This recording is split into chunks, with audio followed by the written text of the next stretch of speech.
दोस्तों नमस्कार, मेरा नाम संजय मग्गू है और मौजूद हैं देश रोजाना के डिजिटल मीडिया प्लेटफॉर्म पर। आपके साथ चर्चा में हूं 2024 की राजनीति को लेकर।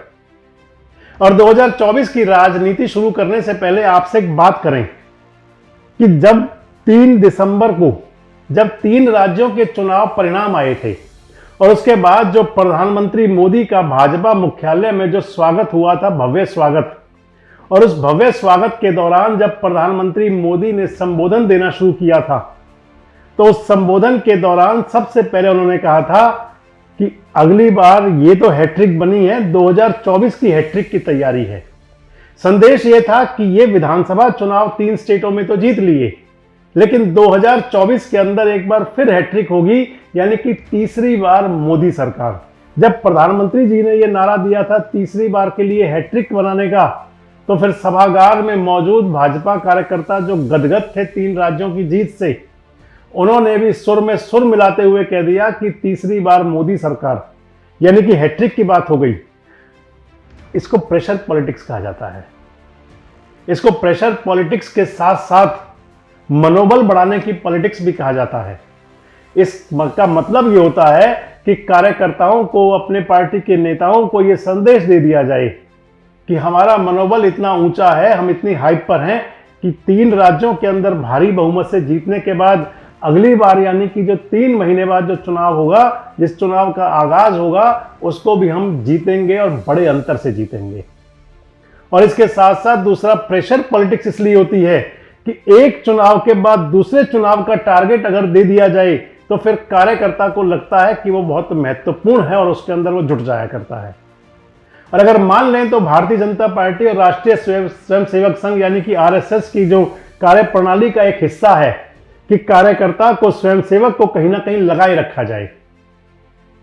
इसके साथ साथ एक टारगेट और दिया प्रधानमंत्री जी ने, और प्रधानमंत्री जी ने, मोदी जी ने जो टारगेट दिया, वो कार्यकर्ताओं को टारगेट दिया कि अब की बार 50% पार, यानी कि जो वोट शेयर चाहिए देश की राजनीति के अंदर, जो देश में सरकार तो बनेगी, लेकिन वो जो सरकार बनेगी उसके लिए जो वोट शेयर चाहिए वो 50% से ज्यादा चाहिए।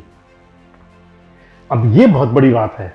अगर हम देखें और आप अगर आंकड़ों पर नजर डालें तो देश में जब से चुनाव होने शुरू हुए, यानी कि 1952 से जो चुनाव होने शुरू हुए और 2019 तक ऐसा कोई चुनाव नहीं हुआ लोकसभा का जब किसी भी सत्ताधारी पार्टी को, जिसको सत्ता मिली हो, उसको 50% वोट मिला हो।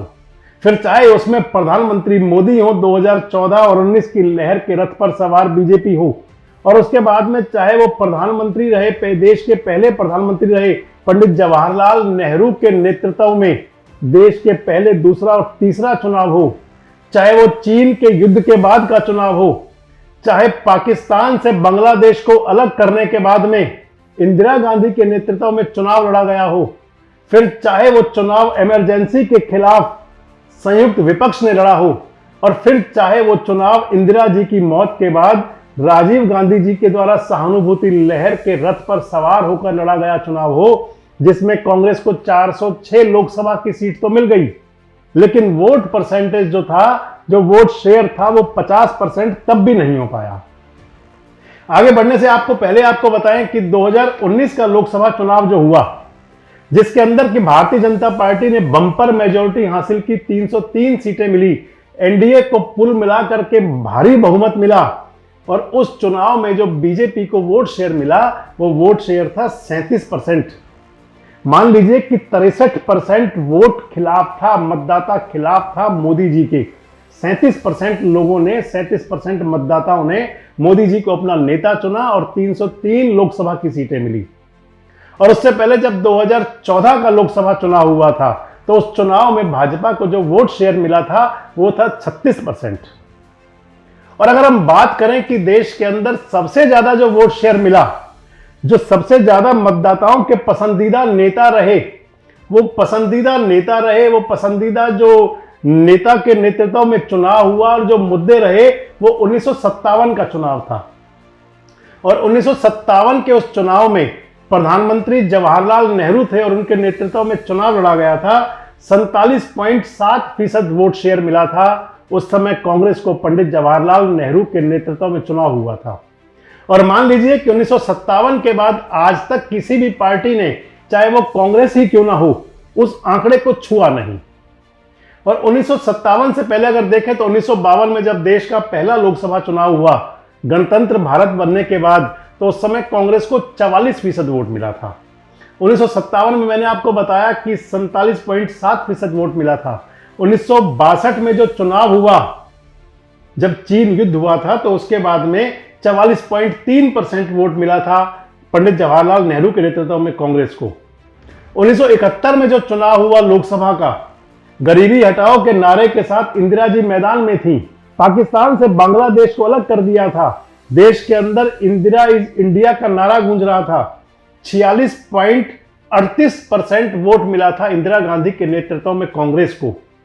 1977 में जब इंदिरा जी के विरोध में लहर चली थी, इमरजेंसी के खिलाफ समूचा विपक्ष इकट्ठा हो गया था। इंदिरा गांधी के नेतृत्व के खिलाफ समूचे विपक्ष ने मिलकर हुंकार भरी थी।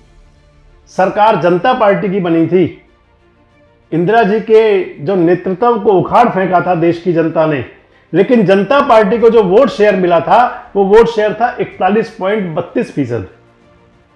और फिर 1980 में जब चुनाव हुआ, जब जनता पार्टी के खिलाफ इंदिरा गांधी खड़ी हुई, इमरजेंसी का वो कलंक धुल चुका था। लोगों को सहानुभूति इंदिरा जी से हो गई थी क्योंकि इंदिरा गांधी को जेल डाल दिया गया था।